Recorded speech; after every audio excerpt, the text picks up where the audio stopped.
When we analyze multi-loop circuits discussed in video 20 or more complex circuits, Kirchhoff's rules are what we use. But of course, these rules work for simple circuits too. Let's first look at Kirchhoff's junction rule. Junction rule says that at any junction point, the current going into the junction equals to the current coming out of the junction. This rule is consistent with the charge conservation. For example, in this circuit, the current coming out of the positive terminal of the battery splits into two currents, I1 and I2 at this junction point. And I1 and I2 merge again at that junction point and continue on through the battery. Since these two resistors share the current pumped by the battery, we have I1 plus I2 equals to the I through the battery. Or, according to the junction rule, for this junction point P, the current going into the junction should equal to the current coming out. The I through the battery goes into the junction point. And both I1 and I2 come out of the junction point, so they should be equal. For junction point Q, both I1 and I2 go into it, so I in is I1 plus I2.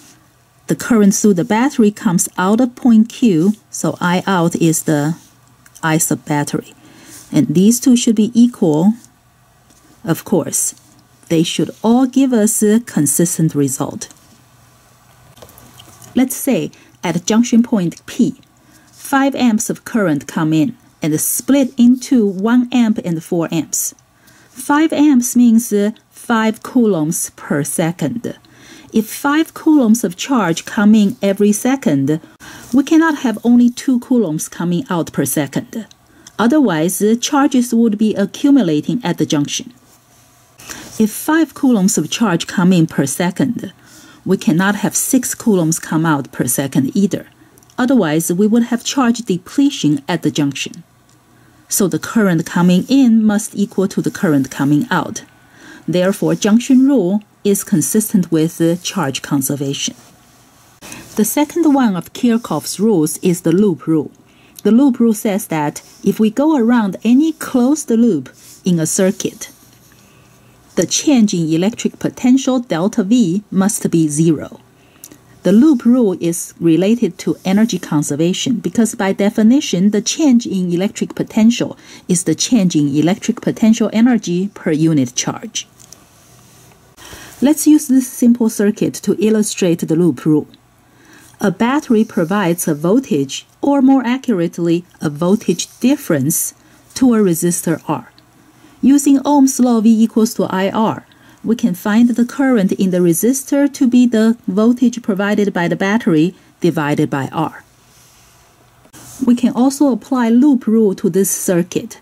It is a closed loop, so when we go around this loop, the total change in electric potential should be 0. We can start anywhere in this loop. We can start here and go around, or there and go around. We can also go around clockwise or counterclockwise. For convenience of explanation, I will start from here and go clockwise like the current. First, we go across the battery. The battery provides a potential difference, V battery, and the positive terminal has a higher potential than the negative terminal. So when we go from the negative to the positive terminal, the potential should increase, and it increases by V battery. So plus V battery. Then we follow the current and pass the resistor. According to Ohm's law, the potential difference across the resistor is I times R. When we follow the current, the potential decreases. An analogy for this is, when we follow a water current, the height goes down, and the electric potential is kind of like height for gravity. So when we follow the current across the resistor, the potential decreases. And it decreases by this much, I times R. Now we're back to the starting point. We have completed the closed loop. For a closed loop, delta V is 0, so the total delta V here should be 0. In terms of energy conservation, we can say that when the battery pumps charges across it, it gives potential energy Q times delta V, Q times the voltage across the battery to the charges. Then the charges go through the resistor and lose that potential energy gained from the battery. For example, if the resistor is an electric heater, the energy gained from the battery would turn into heat. When the charges return to the starting point, they have lost all the energy they've gained from the battery. So the net delta U of the charges through this closed loop is 0. If the net delta U is 0, then the net delta V is 0. So loop rule is consistent with energy conservation.